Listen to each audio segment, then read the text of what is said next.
going to start with chapter number 3, Healing and Repair. An American predator fired two Hellfire missiles on a remote house in North Waziristan. Many family members died, but a few survived. Despite lack of medical and surgical treatment, there was excessive loss of cells and tissues. Large defects were created on the body surface. What will be this type of healing? इस type का healing को क्या कहेंगे? Second healing by second intention. यहाँ secondary healing. What is primary healing और secondary healing? इन दोनों का difference. Primary healing क्या है? Healing of a clean, uninfected surgical incision, approximated by surgical suture, is referred to as healing by first intention या primary intention. यानी जो healing surgical wound की होगी, जो सर्जिकल सुचर्स के अलॉन्ग होगी, उसको हम प्राइमरी हीलिंग कहेंगे. सेकेंडरी हीलिंग क्या है? Healing in which there is more extensive loss of cell and tissue structure. कोई इन्फेक्शन है, अल्सरेशन है, इन्फ्लेमेशन है, एब्सेस है, लार्ज सरफेस वूंड है या अबंडेंट ग्रैनुलेशन टिश्यू वहाँ पे ग्रो करेगा, वूंड मार्जिन कंप्लीट होंगे वहाँ से और फिर रिपेयर होगा और ग्रेट स्कार फॉर्मेशन होगी. ये सेकेंडरी हीलिंग है. वूंड कॉन्ट्रैक्शन प्राइमरी के अंदर नहीं होगी, सेकेंडरी के अंदर होगी. वूंड के एजेस जो हैं वो क्लोजली अप्रोक्सीमेटेड मतलब नजदीक ले आएंगे. इसके अंदर हमारे पास अप्रोक्सीमेशन नहीं होगी, दो एजेस इन कांटेक्ट नहीं होंगे. वूंड को क्लीन किया जाएगा प्राइमरी के अंदर, सेकेंडरी के अंदर नहीं किया जाएगा. इन्फ्लेमेटरी रिएक्शन प्राइमरी के अंदर कम होगा और सेकेंडरी के अंदर ज्यादा होगा. स्कार फॉर्मेशन प्राइमरी के अंदर कम होगी, सेकेंडरी के अंदर ज्यादा होगी. हीलिंग रैपिड होगी प्राइमरी में, स्लो होगी in secondary. Loss of function होगा मिनिमम इन प्राइमरी और ग्रेट होगा सेकेंडरी में. Tissue inflammation, tissue granulation small amount में होगा और लार्ज अमाउंट में होगा हमारे पास इन सेकेंडरी. मार्जिन्स जो हैं वो सर्जिकली क्लीन होंगे और इसके अंदर हमारे पास इम्पेयर्ड होंगे या इरेगुलर होंगे. ये हमारे पास प्राइमरी हीलिंग है जिसके अंदर ये वूंड था, वूंड को सुचर लगा के क्लीन किया और ये उसकी स्कारिंग वगैरह हुई. और सेकेंडरी हीलिंग के अंदर हमारे पास ये वूंड है, वूंड की यहाँ पे हमारे पास स्कारिंग वगैरह शुरू होने के बाद यहाँ पे ग्रैनुलोमा टिश्यू बना और एट द एंड यहाँ पे ग्रैनुलोमा तो रहेगा ही, स्कार मार्क और हीलिंग होगी सेकेंडरी के साथ. Next question is a 35-year-old female patient type 2 diabetes cut her hand with a knife in kitchen. The wound failed to heal even after 2 weeks. What causes the delayed wound healing? Delayed wound healing क्यों होती है? यहाँ तो inadequate blood supply है, electrolyte imbalance हो सकता है, elevated tissue glucose level हो सकता है और neutrophil का defect. इन सब में से कुछ भी हो सकता है. यहाँ blood supply नहीं है, electrolytes नहीं है, glucose level high है, neutrophil defect है. List 4 other local और systemic factor influence wound healing. Local factors के अंदर क्या है कि ब्लड सप्लाई नहीं है, लोकल इन्फेक्शन हुआ है, फॉरेन बॉडी है, हीमाटोमा है, मैकेनिकल स्ट्रेस है. उसके अलावा नेक्रोटिक टिश्यू या protective dressing surgical techniques use हुई हैं. Direction and location of wound ये लोकल फैक्टर है वूंड हीलिंग के, जो लोकल फैक्टर इन्फ्लुएंस करते हैं. इसके अंदर क्या है? ब्लड सप्लाई नहीं है, local infection, foreign body, haematoma, mechanical stress, necrotic tissue, protection, dressing surgical technique या फिर direction and location of wound. Systemic factors क्या हैं? एज मैटर करती है, एनीमिया, कोई ड्रग्स, स्टीरॉइड, साइटोटॉक्सिक मेडिकेशन तो नहीं है, genetic disorders, osteogenesis imperfecta, Marfan syndrome. इसके अलावा hormones, diabetes, malignant diseases, malnutrition, obesity, systemic infection, temperature, trauma, uraemia, vitamin C deficiency, vitamin C की वजह से कोलेजन नहीं बनेगा, trace metal deficiency, immunodeficiency और पुअर परफ्यूजन. ये हमारे पास सिस्टेमिक वो है factors. Describe the process of wound healing by first intention. First intention के अंदर क्या होता है कि within 24 our neutrophil appear होंगे मार्जिन्स पे. 24 आवर के अंदर हमारे पास एपिथेलियल सेल जो है वो हमारे पास वूंड एजेस से मूव कर जाएंगे, फ्यूज करेंगे मिड लाइन में भी, नीड द सरफेस स्कैब बनेगा. डे 3 में न्यूट्रोफिल जो है वो लार्जली रिप्लेस हो जाएंगे मैक्रोफेज से, ग्रेनुलेशन टिश्यू बनेगा, कोलेजन फाइबर्स बनेंगे और एपिथेलियल प्रोलिफरेशन थिकन हो जाएगी और एपिडर्मल लेयर तक चले जाएगी. डे 5 में हमारे पास इंसिजन जो है वो ग्रेनुलेशन टिश्यू से फिल हो जाएगा. न्यू वेस्कुलराइजेशन यानी नई वेसल्स बनेगी, कोलेजन फाइबर्स अबंडेंट होंगे और ब्रिज बन जाएगा इंसिजन वाली जगह पे. एपिडर्मस जो है वो नॉर्मल थिकनेस तक रिकवर कर जाएगी. सेकेंड वीक में हमारे पास कोलेजन अकोमुलेट होगी, इंक्रीज अमाउंट ऑफ कोलेजन और वेस्कुलर चैनल्स जो है वो रिग्रेस कर जाएंगे। By the end of first month scar जो है वो मेड हो जाएगा by the connective tissue. Dermal appendages जो है वो इंसिजन लाइन ऑफ इंसिजन के अंदर बन जाएंगे। वो जो लाइन ऑफ इंसिजन के अंदर बने थे वो परमानेंटली लॉस हो जाएगा। टेंसाइल स्ट्रेंथ जो है वो मैक्सिमम हो जाएगी। What are local and systemic factors जो कि इन्फ्लुएंस वुंड को करेंगे? लोकल के inadequate blood supply, local infection, foreign body, haematoma, mechanical stress, necrotic tissue protection, dressing वगैरह और direction and location of wound. Systemic factor के अंदर age, anaemia, drugs, genetic disorder, osteogenic imperfect, Marfan syndrome, hormones, diabetes, malignant disease, malnutrition, obesity, systemic infection, temperature, trauma, uremia, vitamin C deficiency, trace metals, immunodeficiency. What are two differences between primary and secondary healing? Primary healing जो है वो हमारे पास through जो है surgical wounds, जो surgical के बाद जो है सुचर्स लगा के अप्रॉक्सीमेट करके सर्जिकल इंसिजन को, तो उसकी हीलिंग को प्राइमरी कहते हैं। और सेकेंडरी क्या है? जिसके अंदर हमारे पास कोई इन्फेक्शन, अल्सरेशन, इन्फ्लेमेशन, एब्सेस वगैरह है, लार्ज वुंड सरफेस है, ग्रैनुलेशन टिश्यू बनेगा और फिर हमारे पास कंप्लीट होगी ग्रेट स्कारिंग के बाद। इसके अंदर हमारे पास वुंड, प्राइमरी के अंदर वुंड कंट्रैक्शन नहीं होगी, सेकेंडरी के अंदर होगी। इसके अलावा वुंड एजेस जो है वो प्राइमरी के अंदर अप्रॉक्सीमेटेड होंगे, वुंड क्लीन होगा, इन्फ्लेमेटरी रिएक्शन कम होगा, स्कार फॉर्मेशन कम होगी, हीलिंग रैपिड होगी, फंक्शन लॉस मिनिमम होगा, टिश्यू ग्रेनुलेशन जो है वो स्मॉल अमाउंट में होगा। और इसके ऑपोजिटली जो है सेकेंडरी हीलिंग के अंदर होगा। Following cholecystectomy in obese patient, the site of surgical suture didn't heal for the month and pus kept oozing out intermittently. What is the role of granulation tissue? Granulation tissue जो है वो compose होता है tissue और supporting type of cell, जिसमें से बहुत सारे एसोसिएटेड होते हैं हीलिंग के साथ। इसके अंदर हमारे पास फॉर्मेशन होगी एक्स्ट्रासेलुलर मैट्रिक्स की, ऑपरेशन ऑफ इम्यून सिस्टम होगा, इम्यून सिस्टम एक्टिवेट होगा, वेस्कुलराइजेशन होगी, प्रोलिफरेशन के अंदर हमारे पास वुंड जो है वहाँ पे न्यू ग्रेनुलेशन टिश्यू के साथ फिल होगा, रिबाउंड होगा, वहाँ पे कोलेजन बनेगा, new network of blood vessel होगा, एंजियोजेनेसिस होगी। हेल्दी ग्रेनुलेशन टिश्यू जो है वो डिपेंडेंट होता है फाइब्रोब्लास्ट के ऊपर, फाइब्रोब्लास्ट और लेवल ऑफ ऑक्सीजन और न्यूट्रिएंट्स जहाँ वहाँ पे पहुँच रहे हैं ब्लड वेसल्स के थ्रू। हेल्दी ग्रेनुलेशन टिश्यू के अंदर हमारे पास ग्रेनुलोमा जो है वो अनइवन टेक्सचर का होगा और ये ब्लीड नहीं होगा, पिंक रेड कलर का पेयर होगा। डार्क ग्रेनुलेशन टिश्यू के अंदर हमारे पास इंडिकेटेड डार्क ग्रेनुलेशन टिश्यू जो है वो बताता है कि पुअर परफ्यूजन या यहाँ पे स्कीमिया या इन्फेक्शन है, इसको कहेंगे एपिथेलाइजेशन। फाइनली हमारे पास एपिथेलियल टिश्यू तक जो है वो परफ्यूज हो जाएगा और सरफेस के ऊपर हीलिंग हो जाएगी। What factors delay wound healing? Local factor के अंदर इनएडिक्वेट ब्लड सप्लाई, कोई इन्फेक्शन है, foreign body, haematoma, mechanical stress, protection और direction and location of wound. Systemic के अंदर age, anaemia, drug, genetic factor, hormone, diabetes, malignant diseases, malnutrition, obesity, systemic infection, temperature, trauma, uremia, vitamin C deficiency, trace metal deficiency, immunodeficiency. Following C-section, the gynecologist applied neat surgical suture to the incision. Trace the step of healing in this chronological order. यानी primary healing का steps बताने हैं। Within 24 our neutrophil आते हैं, 24 our के अंदर epithelial cell जो है वो वुंड से मूव कर जाएंगे और मिड लाइन में फ्यूज़ कर जाएंगे। डे 3 में न्यूट्रोफिल जो है वो लार्जली मैक्रोफेज से रिप्लेस हो जाएंगे, ग्रेनुलेशन टिश्यू बन जाएगा इंसिजन स्पेस में और इंसिजन स्पेस के अंदर कोलेजन फाइबर्स बनना स्टार्ट हो जाएंगे और एपिथेलियल प्रोलिफरेशन होगी। इसके बाद डे 5 के ऊपर क्या होगा कि इंसिजन स्पेस को ग्रेनुलेशन टिश्यू फिल कर देगी, नई वेस्कुलराइजेशन हो जाएगी, कोलेजन फाइबर्स जो है वो अबंडेंट हो जाएंगे, एपिडर्मिस कवर हो जाएगी नॉर्मल थिकनेस के साथ। सेकेंड वीक में क्या होगा? कॉन्टिन्यूड अकोमोलेशन होगी कोलेजन की और प्रोलिफरेशन होगी फाइब्रोब्लास्ट की। ल्यूकोसाइट जो है वो इन्फिल्ट्रेट करेंगे एडिमा और इससे हमारे पास जो है वेस्कुलरिटी उधर इंक्रीज़ कर जाएगी, कोलेजन की अमाउंट भी इंक्रीज़ करेगी और वेस्कुलर चैनल जो है वो रिग्रेस करना स्टार्ट कर देंगे। फर्स्ट मंथ के एंड पे हमारे पास स्कार जो है वो बन जाएगा, जिसके अंदर हमारे पास इन्फ्लेमेटरी सेल्स का कोई रोल नहीं होगा और इंटैक्ट एपिडर्मिस से उसको कवर किया हुआ होगा। Dermal appendages in the line of incision वो परमानेंटली लॉस हो जाएंगे और टेंसाइल स्ट्रेंथ जो है वो नॉर्मल हो जाएगी। Describe the phenomena of wound contraction. Wound contraction जो है वो 6 हफ्तों के अंदर होती है। लार्ज स्किन डिफेक्ट्स जो हैं वो 5 से 10% तक रिड्यूस हो सकते हैं। करेक्टरिस्टिक फीचर है ये हमारे पास हीलिंग की बाय सेकेंडरी इंटेंशन।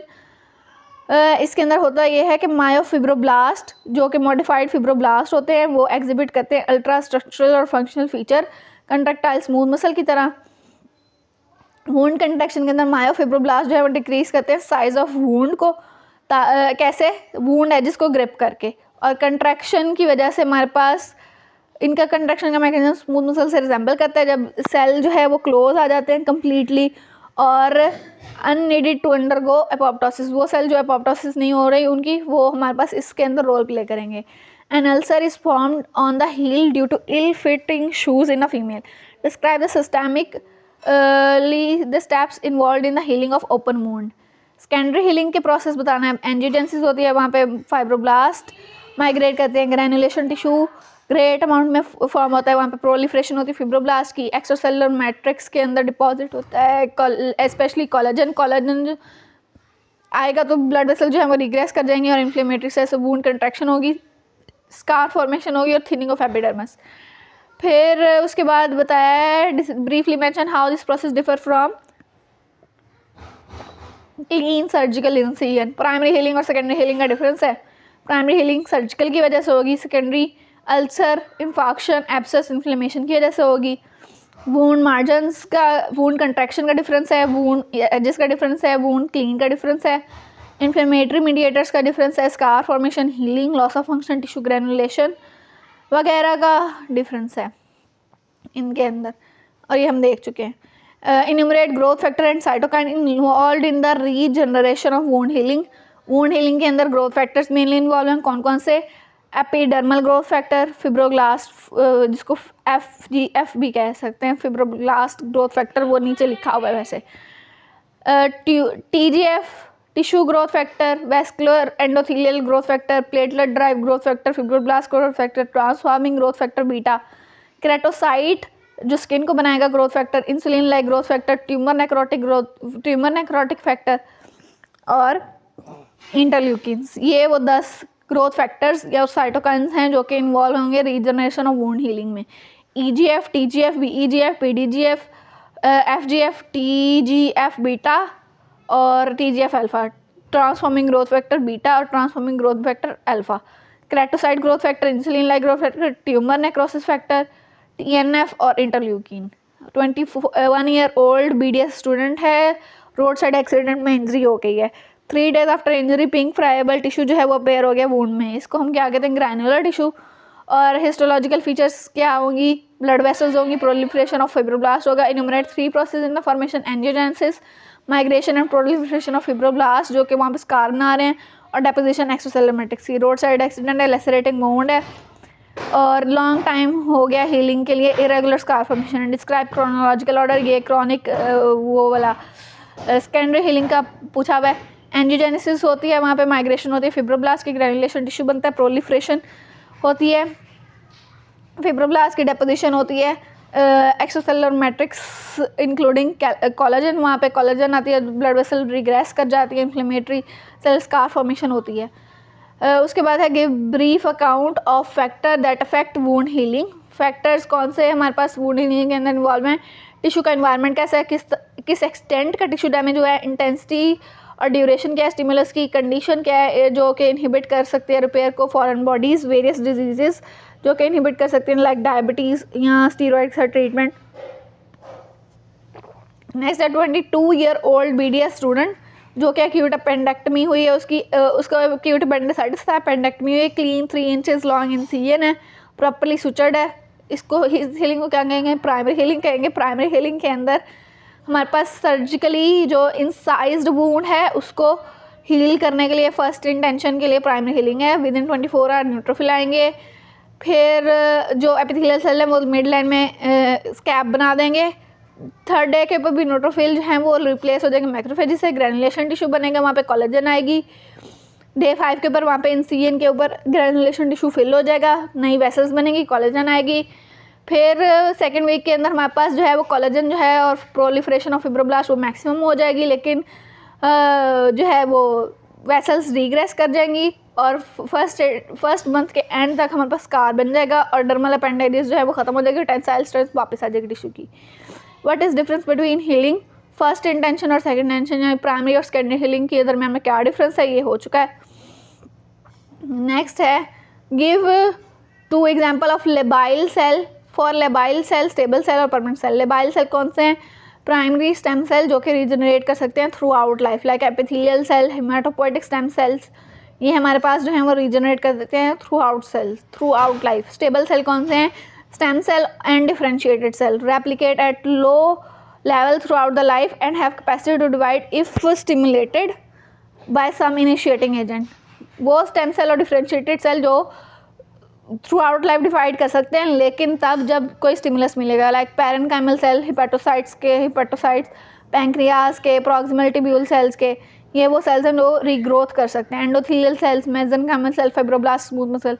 और एक होता है परमानेंट सेल। परमानेंट सेल जो है फ्यूज स्टेम सेल और डिफरेंशिएटेड सेल जो कि बहुत कम रेप्लिकेटिव एक्टिविटी होती है उनकी, कार्डियक मसल और न्यूरॉन्स।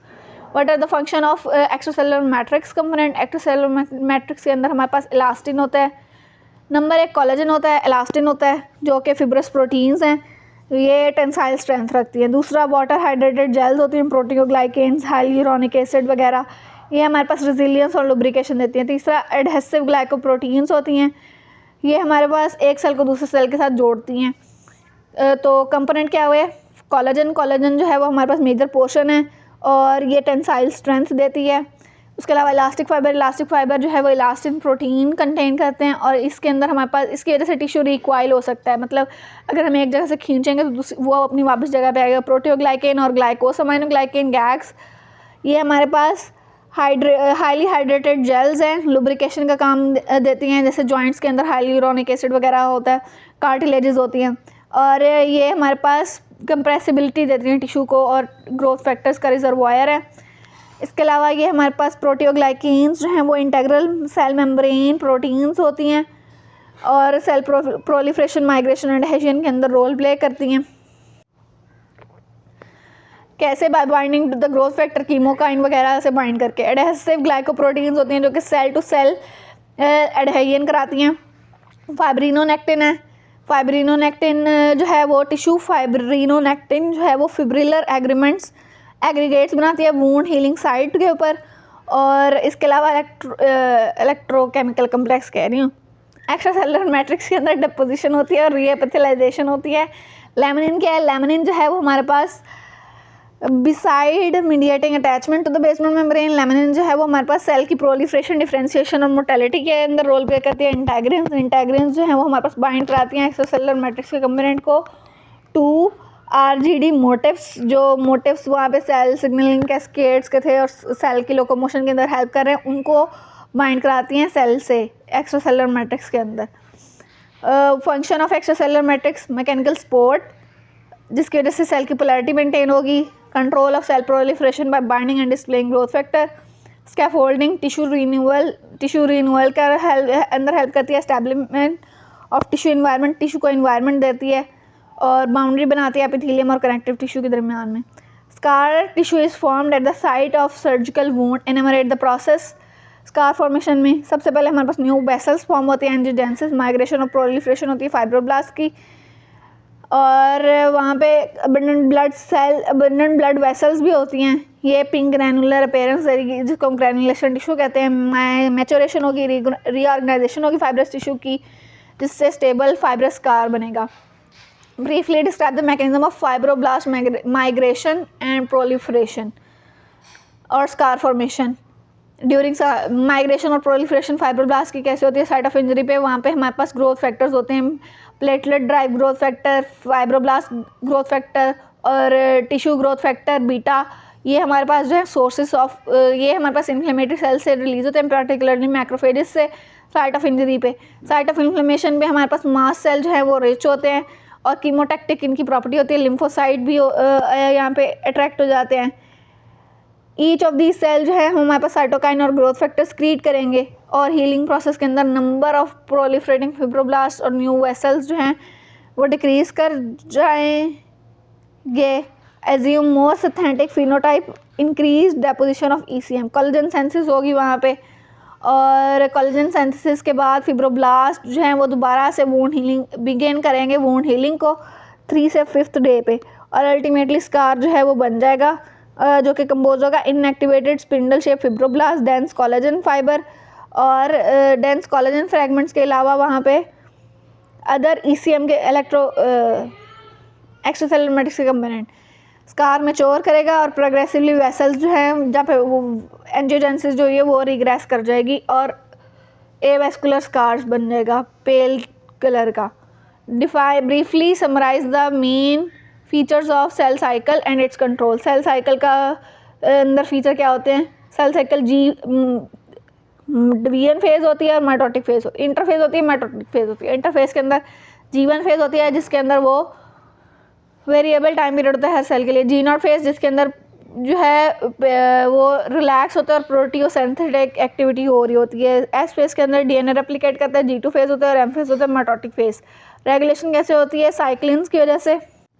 मेन रेगुलेटरी प्रोटीन है वो साइक्लिन्स हैं, जिनको special enzyme cyclin dependent kinase जो है वो कॉपरेट करते हैं। साइक्लिन डिपेंडेंट काइनेज डिसाइड करते हैं कि सेल ने S फेज़ में जाना है, G1 में जाना है, कौन सा G1 के चेक पॉइंट से गुजर के S फेज़ में जाना है या नहीं जाना। The only functional combination cyclin और साइक्लिन डिपेंडेंट काइनेजेस और उनकी एक्टिवेशन का है वो हमारे पास फॉस्फोराइलेशन के थ्रू होता है। और हर दफ़ा जब सेल जो है वो S फेज़ में पहुंचता है तो उसकी कोई लिमिटेशन नहीं होती। DNA रेप्लिकेशन और माइटोसिस जो है वो हमेशा होती है। Reason of cell cycle arrest variable हो सकते हैं कि अनफिनिश्ड DNA रेप्लिकेशन हो या रॉन्ग क्रोमोसोम लग जाए, सेल डैमेज। जो चेक पॉइंट्स होते हैं 3, एक G1 का चेक पॉइंट होता है, एक G2 का और एक मेटाफेज चेक पॉइंट। G1 का चेक पॉइंट जो है वो G1 फेज़ और S फेज़ के दरमियान में होता है और ये हमारे पास एक्स्ट्रा सेलुलर सिग्नलिंग वगैरह से इन्फ्लुएंस हो रहा होता है और ये restriction point, main restriction point यही होता है। साइक्लिन डिपेंडेंट काइनेज इसको रेगुलेट कर रहे होते हैं। G2 का चेक पॉइंट, ये चेक पॉइंट जो है G2 और M फेज़ के दरमियान में होता है। इसके ऊपर DNA चेक किया जाता है कि DNA सही है या नहीं है। तीसरा metaphase check point, M check point जो है ये हमारे पास माइटोसिस के स्पिंडल, माइक्रोट्यूब्यूल, कैनेटोकोर्स सही बने हैं या नहीं बने। और इस चेक पॉइंट के फेलियर की वजह से हमारे पास एबनॉर्मल क्रोमोसोम होते हैं डाउन सिंड्रोम, टर्नर सिंड्रोम में। और इसके अलावा एक्यूट कुछ कैंसर भी इसके साथ एसोसिएटेड है, लाइक एक्यूट माइलॉइड ल्यूकीमिया वगैरह। ये एडिशनल कॉपी आ जाती है क्रोमोसोम 8 की। प्रोटोऑन्कोजीन जो हैं वो हमारे पास प्रोडक्ट होते हैं। Products of protooncogene transcription are cyclin and cyclin dependent kinases which are necessary for passing the G1 check point control.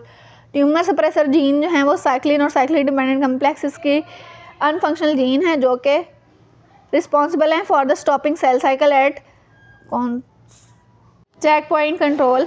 Main negative control हमारे पास RB जीन जो है वो करती है। RB जीन जो है वो रेगुलेटरी जीन है और ट्यूमर सप्रेसर जीन होती है TP53। ये हमारे पास गार्डियन ऑफ जीनोम होती है। एक है governor of genome RB gene और एक है गार्डियन ऑफ जीनोम, वो है TP53। ग्रोथ फैक्टर्स होते हैं। ग्रोथ फैक्टर जो है वो मोस्ट इंपॉर्टेंट पॉजिटिव कंट्रोल है मॉलिक्यूल्स हैं TP53 और RB जीन के they stimulate cell growth by extracellular signalling, glycosylated proteins वगैरह। Just several these molecule are enough for the proliferation and dividing of cell.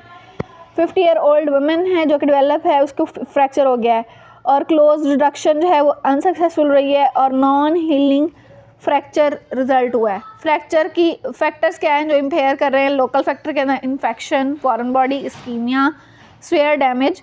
Systemic factor के अंदर as जो है वो रिपेयर को करती है। न्यूट्रिशन, प्रोटीन्स वगैरह, विटामिन C की डेफिशिएंसी, विटामिन D की डेफिशिएंसी, मेटल्स की डेफिशिएंसी, इलेक्ट्रोलाइट इम्बैलेंस। इसके अलावा हार्मोन्स, कॉर्टिसोल वगैरह। और सिस्टमिक डिजीज़, कोई डायबिटीज़ मेलाइटिस तो नहीं है जिसकी वजह से डिले हो जाए repair. Physical agent, ionising radiation, chemical drugs, cytotoxic drugs तो नहीं ले रही।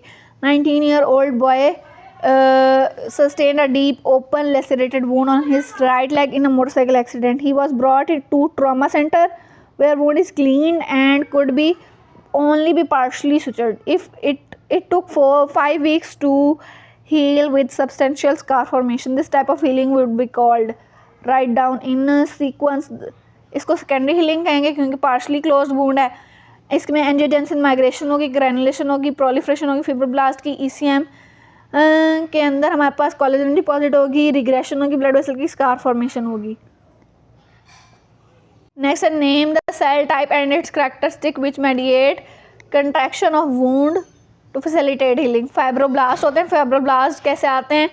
फाइब्रोब्लास्ट के लिए ग्रोथ फैक्टर्स चाहिए होते हैं, प्लेटलेट ड्राइव, FGF और TGF बीटा, ये हमारे पास इन्फ्लेमेटरी सेल से ड्राइव होते हैं। इसके अलावा साइट ऑफ इन्फ्लेमेशन के ऊपर मास्ट सेल जो है वो रिच होते हैं। तीसरा हमारे पास न्यू वेसल्स बनती हैं, कोलेजन सेंसिस होती है, अल्टीमेटली ग्रैनुलेशन टिश्यू बनता है और ग्रैनुलेशन टिश्यू के बाद स्कार्स जो है वो मैच्योर हो जाता है। 35 ईयर ओल्ड मेल सर्जरी के अंदर प्रेजेंट किया, लार्ज एक्ससीजनल माउंड है लेफ्ट लेग के ऊपर। Name this type of healing, क्या हीलिंग है? सेकेंडरी हीलिंग है। इनएडिक्वेट फैक्टर्स जो इन्फ्लुएंस करें वुंड हीलिंग को, इसके अंदर लोकल फैक्टर है, ब्लड सप्लाई इनएडिक्वेट है, लोकल इन्फेक्शन है, foreign body, haematoma, mechanical stress, necrotic tissue. इसके अलावा direction and location of wound, और जो सिस्टमिक फैक्टर है उसमें age, anaemia, drug, genetic factor, hormones, diabetes, malignant diseases, malnutrition, obesity, systemic infection, temperature, trauma, uremia, vitamin C deficiency, trace metal deficiency, immunodeficiency. Enlist 4 growth factor, epidermal growth factor, tissue growth factor, alpha tissue growth factor, beta fibroblast growth factor, vascular endothelial growth factor, platelet derived growth factor, keratocyte growth factor, keratinocyte growth factor, insulin like growth factor, tumor necrosis factor, interleukins. The tissues of body are divided into 3 groups on the basis of proliferative activity. Enumerate this group. इसमें labile cell होते हैं। Labile cell वो जो throughout life regenerate हो सकते हैं, like haematopoietic stem cell और surface epithelial cell. Stable cell होते हैं जो लो लेवल के ऊपर जो है अगर उनको स्टिमुलेशन मिलेगी तो वो डिवाइड कर सकते हैं, like hepatocyte, proximal tubule, endothelial cell. और होते हैं तीसरे परमानेंट सेल जो कि रेप्लिकेट नहीं कर सकते एडल्ट लाइफ में, लाइक न्यूरॉन्स और cardiac muscles. 2 local and 2 systemic factor that affect healing: inadequate blood supply, local infection, foreign body, hematoma, mechanical stress, necrotic tissue protection, surgical technique, tissue of type of tissue, direction and location of wound। और systemic factor में age, drugs, genetic disorder, hormone, diabetes, malignant diseases, malnutrition। An 18-year-old boy left hand पे suture remove किए लेकिन wound healing जो है वो continued है। इस टाइप का हीलिंग को कहेंगे wound healing by secondary intention. Secondary intention के अंदर हाइपरट्रॉफिक स्कार फॉर्मेशन होती है और किलॉइड फॉर्मेशन होती है। What is difference between regeneration and repair? Regeneration के अंदर हमारे पास प्रोलिफरेशन होती है सेल्स और टिश्यूज़ की जो कि रिप्लेस करेंगे लॉस्ट और डैमेज सेल को, नॉर्मल टिश्यू रिस्टोर हो जाएगा। रिपेयर के अंदर हमारे पास नॉर्मल रिस्पॉन्स है ये इंजरी का, जिसके अंदर हमारे पास बहुत रीजनरेशन भी होगी और फाइब्रोसिस भी होगी, नॉर्मल स्ट्रक्चर जो है वो अल्टर हो जाएगा। नेक्स्ट है components of tissue repair. Components of tissue repair के अंदर हमारे पास हीमाटोमेसिस होती है, haemostasis, inflammation, regeneration, fibrosis, remodelling. Haemostasis, inflammation, regeneration, fibrosis और रीमॉडलिंग।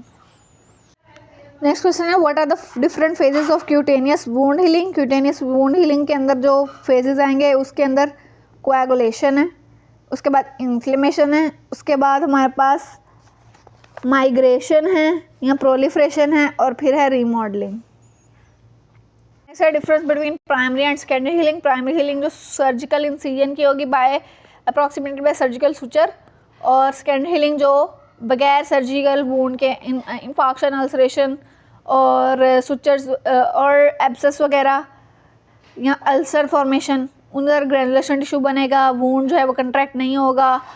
वुंड कंट्रैक्शन होगी, वुंड एंजेस अप्रॉक्सीमेट नहीं होगे, वुंड क्लीन नहीं होगा, वुंड के अंदर इन्फ्लेमेटरी रिएक्शन होगा, स्कार फॉर्मेशन होगी, हीलिंग होगी लेकिन स्लो होगी, लॉस ऑफ फंक्शन ज़्यादा होगा और टिश्यू ग्रेनुलेशन अमाउंट भी ज़्यादा होगी। और 48 ईयर ओल्ड डायबिटिक पेशेंट है और undergoes hernia, diaphragmatic hernia repair. The incision site got infected and the surgeon had to drain past twice resulting in poor wound healing.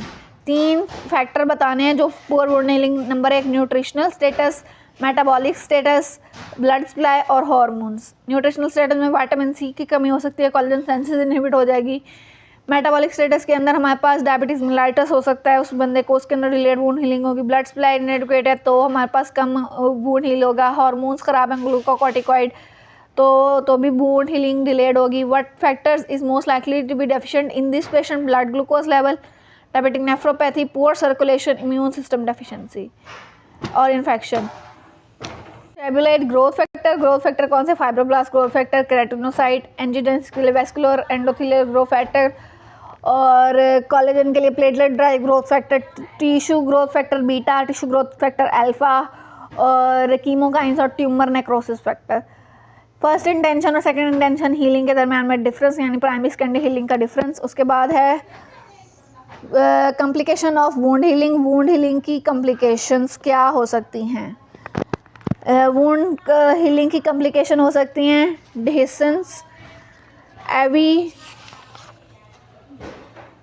Dehiscence, evisceration, haemorrhage, adhesion, infection, herniation, fistula formation, sinus formation, exuberant granulation. Suture की complication हो सकती है hypertrophic scar हो सकता है, keloid हो सकता है, मेटाबॉलिक चेंजेस हो सकते हैं, venous leg ulcer, arterial ulcer, pressure sores, diabetic ulcers और desmoids, fibrosis in parenchymal organ. 19-year-old boy first degree burn है। Under this condition main healing process जो है वो डेपोजिशन ऑफ कोलेजन के जरिए है। What is granulation tissue? Granulation tissue जो है वो टिश्यू मैट्रिक्स से बना हुआ होता है। इसके अंदर एक्स्ट्रासेलुलर मैट्रिक्स होती है, ऑपरेशन ऑफ इम्यून सिस्टम होता है, वेस्कुलराइजेशन होती है। इसमें हमारे पास what is role of macrophages in wound healing? Wound healing के अंदर हमारे पास डिब्राइमेंट और रिमूवल ऑफ इंजर्ड टिश्यू होता है डेब्रिस फेगोसाइटोसिस के थ्रू। उसके बाद एंटी माइक्रोबियल एक्टिविटी होती है by nitric oxide reactive oxygen species, chemotaxis होती है by platelet growth factor, tissue growth factor, tumour necrosis factor और इंटरल्यूकिन 1 और keloid growth keratinocyte growth factor.